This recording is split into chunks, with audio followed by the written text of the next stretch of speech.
Ration card ದೇಶದ ಪ್ರತಿಯೊಬ್ಬ ನಾಗರಿಕನ ಪ್ರಮುಖ ದಾಖಲೆ.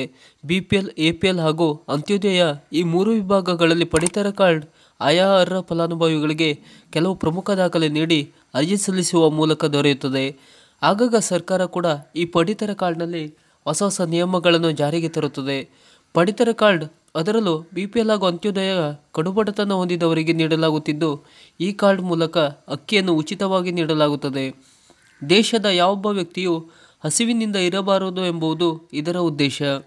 ರೇಷನ್ ಕಾರ್ಡ್ ಎನ್ನುವುದು ಈಗ ಕೇವಲ ಪಡಿತರ ಪಡೆಯಲಿಕ್ಕಷ್ಟೇ ಅಲ್ಲದೆ Aadhaar card, driving licence, PAN card ಪಡೆಯಲು, ವಿಳಾಸದ ಪುರಾವೆ ಒದಗಿಸಲು ಹೀಗೆ ಹಲವು ಪ್ರಯೋಜನಗಳನ್ನು ಪಡೆಯಬಹುದು. ಈ ಥರದ ಎಲ್ಲ ಪ್ರಯೋಜನ ಪಡೆದುಕೊಳ್ಳಲು ನೀವು ಪಡಿತರ ಕಾರ್ಡನ್ನು ಅಪ್ಡೇಟ್, ಇ-KYC ಅಂತ ಸರ್ಕಾರ ನೀಡುವ ನಿಯಮಗಳನ್ನು ಫಾಲೋ ಮಾಡಬೇಕಾಗುತ್ತದೆ. ಇಲ್ಲವಾದರೆ ನಿಮ್ಮ ಕಾರ್ಡನ್ನು ಅನರ್ಹಗೊಳಿಸಬಹುದು. ರೇಷನ್ ಕಾರ್ಡ್ನಲ್ಲಿ ಪ್ರತಿಯೊಬ್ಬ ಸದಸ್ಯರು ಇ-KYC ಮಾಡಿಕೊಳ್ಳುವುದು ಅತಿ ಮುಖ್ಯ ಹಾಗೂ ಅವಶ್ಯಕ.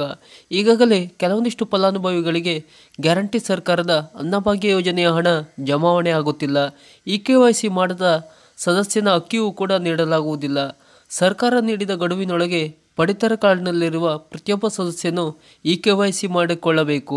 ಗಡುವು ಮುಗಿದ ನಂತರ ಇ-KYC ಆಗದೇ ಇರುವ ಸದಸ್ಯನು ಮರಣ ಹೊಂದಿದ್ದಾನೆ ಅಥವಾ ಇನ್ಯಾವುದೋ ಕಾರಣ ನೀಡಿ ಪಡಿತರ ಕಾರ್ಡ್ನಿಂದ ಆತನ ಹೆಸರನ್ನು ಕೈಬಿಡಲಾಗುತ್ತದೆ. ಇದರ ಜೊತೆ ನೀವು ಸದ್ಯ ಅಪ್ಡೇಟ್ ಮಾಡಿರುವ ಆಧಾರನ್ನು ಪಡಿತರ ಕಾರ್ಡ್ ಜೊತೆ ಲಿಂಕ್ ಮಾಡಿಸಬೇಕು. ಇ-KYC ಮಾಡಲು ನೀವು ಪಡಿತರ ನೀಡುವ ಇಲಾಖೆಯಲ್ಲಿ ಫಿಂಗರ್ ಪ್ರಿಂಟ್ ನೀಡುವ ಮೂಲಕ ಸುಲಭವಾಗಿ ಇ-KYC ಮಾಡಿಕೊಳ್ಳಬಹುದು. ಯಾರ್ಯಾರಿಗೆ ಅನ್ನಭಾಗ್ಯ ಯೋಜನೆ ಹಣ ಬಂದಿಲ್ಲವೋ ಅಂಥವರು ತಮ್ಮ ಪಡಿತರ ಕಾರ್ಡನ್ನು ಆಹಾರ ಇಲಾಖೆಯಲ್ಲಿ ಪರಿಶೀಲನೆ ಮಾಡಿ ಸಮಸ್ಯೆ ಬಗೆಹರಿಸಿಕೊಳ್ಳಿ. ಈ ಮಾಹಿತಿ ನಿಮಗೆ ಇಷ್ಟವಾದರೆ ಲೈಕ್ ಮಾಡಿ, ಶೇರ್ ಮಾಡಿ ಹಾಗೂ ನಮ್ಮ ಚಾನಲನ್ನು ಸಬ್ಸ್ಕ್ರೈಬ್ ಮಾಡಿ. ನಮಸ್ಕಾರ.